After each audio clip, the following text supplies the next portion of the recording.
২ দিন বন্ধ থাকার পর ঢাকা মেডিকেল কলেজ হাসপাতালের বহির্বিভাগ কার্যক্রমের সেবা স্বাভাবিক হয়েছে। অন্য দিনের চেয়ে আজকে সেবা কার্যক্রমে যে পার্থক্য আমাদের কাছে পরিলক্ষিত হয়েছে, এখানে সকাল থেকে উপচে পড়া ভিড় থাকে, বেলা বাড়ার সঙ্গে সঙ্গে আরও ভিড় বাড়ে, কিন্তু আজকে সেটি কম ছিল। এর কারণ হিসেবে আমরা রোগী এবং হাসপাতাল সংশ্লিষ্টদের সাথে কথা বলেছি। তারা বলছেন অন্য সময় সকাল ৮টা থেকে সেবা কার্যক্রম শুরু হলেও আজকে বেলা ১০টা থেকে সেবা কার্যক্রম শুরু হয়।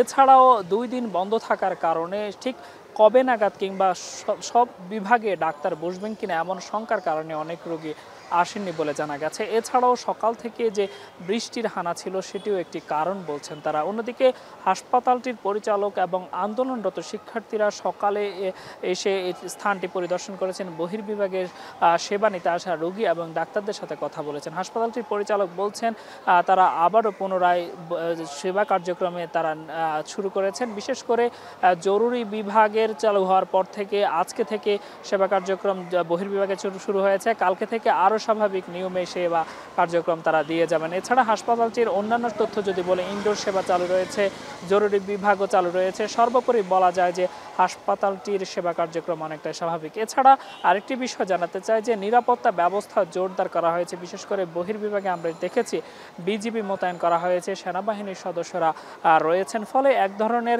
নিরাপত্তা বেষ্টনীর মধ্যেই চিকিৎসা কার্যক্রম অনেকাংশে স্বাভাবিক বলা চলে ঢাকা মেডিকেল কলেজ হাসপাতালের বহির্বিভাগ সহ পুরো কার্যক্রমে।